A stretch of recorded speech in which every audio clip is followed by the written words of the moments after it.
Jesus wept, tumangi si Jesus. Yan po yung pinakamaikling verse sa Bible. Matatagpuan po yan sa John 11:35. Tumangi si Jesus po nang yung kaibigan niyang si Lazarus po ay namatay. So ibig ko pong sabihin dito mga kaibigan, si Jesus po ay may emotion.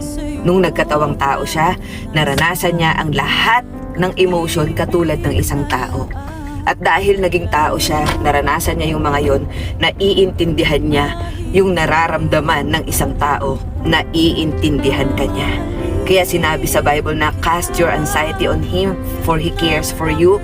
Kasi alam ng Lord kung ikaw ay nade-depress, kung ikaw ay may anxiety, alam niya kung ano yung pinagdadaanan mo, alam niya yung sitwasyon mo.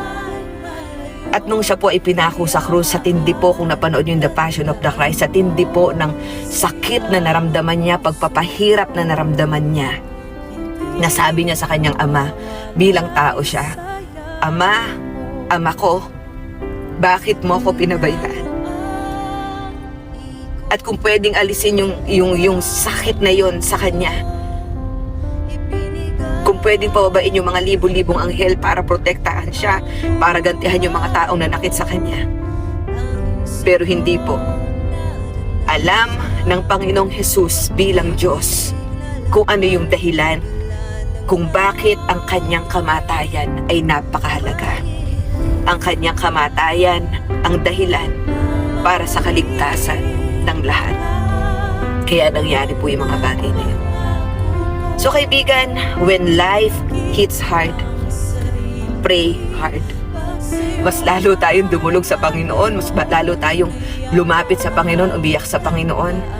Kung alam natin yung purpose ng mga struggles natin, ng pain natin, ibang klase yun. Hayaan natin ang mga kwento ng buhay natin ay hindi mag-end lang sa pagkatalo, kundi yung mga kwento ng buhay natin ay papunta sa restoration. Katulad lang po yan ng mga baby. Kung ikaw ay isang nanay o isang tatay, nung mga baby sila, nire-ready mo sila, pinapaliguan, binibisa na maganda, dadalhin sa doktor para masaktan. Yes, para masaktan, para injectionan.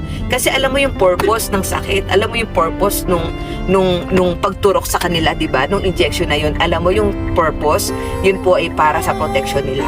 So kung tayo po ay nasasaktan at nahihirapan, alam po ni Lord ang dahilan niyan. At hindi kanya dadalhin sa sitwasyon na yan para iwan, para pabayaan. Inaalaw ni Lord yan para sa matinding bukas mo, para sa matinding patotoo. I am Blessed Victoria. I am forever blessed, and so are you. Bye guys!